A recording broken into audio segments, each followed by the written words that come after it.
Yeah అబూజ్మాట్లో army యుద్ధ అభ్యాస కేంద్రం, ట్యాంకులు, ఫిరంగులు తదితర ఆయుధాలు, యుద్ధ వ్యూహాలపై శిక్షణ, నక్సలిజంపై పోరులో కీలక పరిణామం, 1,34,778 ఎకరాల సేకరణకు కేంద్రం ఓకే. ఛత్తీస్గఢ్, మహారాష్ట్ర, తెలంగాణ మధ్య మావోయిస్టులకు చెక్ పెట్టడమే లక్ష్యం అంటూ చూస్తా ఉన్నాం. మావోయిస్టుల ఉద్యమానికి ఆయుపట్టుగా ఉన్న ఛత్తీస్గఢ్లోని అబూజ్మాట్ అటవీ ప్రాంతంలో భారత సైన్యం పాగా వేయనుంది. ఈ ప్రాంతంలో యుద్ధ అభ్యాస కేంద్రం ఏర్పాటుకు కేంద్ర సర్కారు సన్నద్ధమవుతుంది. నారాయణపూర్ జిల్లా ఓర్సా మండలం సోన్పూర్ గర్పా అటవీ ప్రాంతంలో ఈ అభ్యాస కేంద్రం ఏర్పాటు కానుంది. దీంతో మావోయిస్టు ఉద్యమంపై మరింత ఒత్తిడి పెరిగేటువంటి అవకాశం ఉంది. 4,000 చదరపు కిలోమీటర్ల మేర విస్తరించి ఉన్న అబూజ్మాట్ అటవీ ప్రాంతం ఎక్కడ ఏముంటుందో ఇప్పటివరకు ఎవరికి తెలియదు. ఇదొక మార్మిక ప్రాంతంగా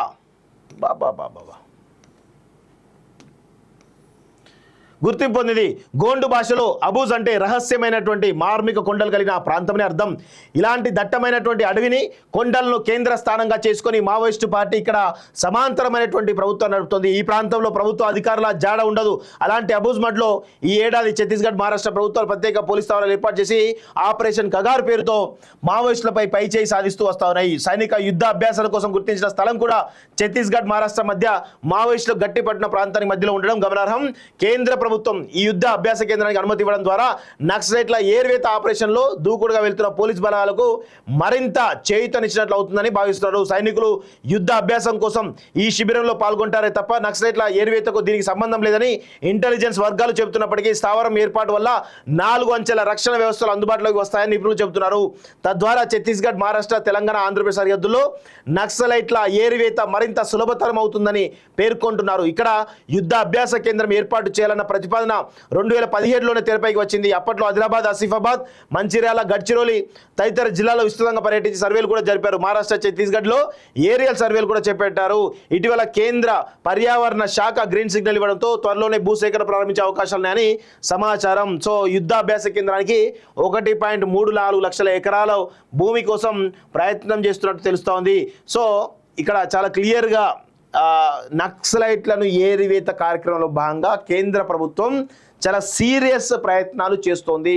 రీసెంట్గా చూస్తాం ఛత్తీస్గఢ్లో బీజేపీ ప్రభుత్వం ఏర్పడి నాకు తెలిసి ఇంకా సంవత్సరం కూడా కాలేదు. అప్పుడే ఛత్తీస్గఢ్లో నాకు తెలిసినంత వరకే 10 నుంచి 15 ఎన్కౌంటర్లు జరిగినాయి. చాలా పెద్ద పెద్ద నాయకులు కూడా ఆ ఎన్కౌంటర్లో మట్టుబెట్టడం జరిగింది ఆ పోలీస్ డిపార్ట్మెంట్. సో ప్రస్తుతం ఏదైతే యుద్ధ అభ్యాస కేంద్రం ఏదంటారో ఆర్మీ యుద్ధ అభ్యాస కేంద్రం ఏదైతుందో అది కనుక పెడితే ఖచ్చితంగా పరోక్షంగా అది నక్సలైట్ల ఏరివేతకని చాలా స్పష్టంగా తెలుస్తూ ఉంది. అయితే చాలా క్లియర్గా అబూజ్మాట్లో ఏదైతే అటవీ ప్రాంతం ఏదైతుందో ఆ అటవీ ప్రాంతం మొత్తంలో కూడా మీరు అందరూ కూడా తీసుకోండి, భారత రాజ్యాంగం నడవదు అక్కడ. ఎలాంటి రూల్స్, రెగ్యులేషన్ అని ఏవి కూడా నడవు అక్కడ నక్సలైట్లు, మావోయిస్టులకు సంబంధించినటువంటి వాళ్ళ రాజ్యాంగం ఉంటుంది, వాళ్ళ విద్యనే ఉంటుంది, వాళ్ళ సర్టిఫికేట్స్ ఉంటాయి, అన్ని వాళ్ళ రూల్స్ ప్రకారం నడుస్తాయి తప్ప భారత రాజ్యాంగంలో ఉన్నటువంటి భారత రాజ్యాంగం అనుసరించి అక్కడ ఉండదు అనేటువంటి స్పష్టమైనటువంటి కార్యాచరణ వాళ్ళకు ఉంటుంది. సో ఇప్పుడు దాన్ని మట్టుబెట్టి ఈరోజు మన భారత భూభాగంలో వాళ్ళు కూడా ఒక భాగం అని చెప్పే విధంగా కేంద్ర ప్రభుత్వం అయితే చాలా సీరియస్ ఒక ప్రయత్నం అయితే చేస్తూ ఉంది. మావోయిస్టులను ఏరివేయడానికి పెద్ద ప్రయత్నాలు చేస్తూ ఉంది. కానీ ఇప్పటికే ఎంత ప్రయత్నాలు చేసినప్పటికీ కూడా అర్బన్ నక్సలిజం పెరుగుతున్నటువంటి తరుణంలో నక్సలిజం అంతం కావడం అనేది అంత ఈజీ కాదు అనేది చాలా స్పష్టంగా మనకైతే తెలుస్తూ ఉంది.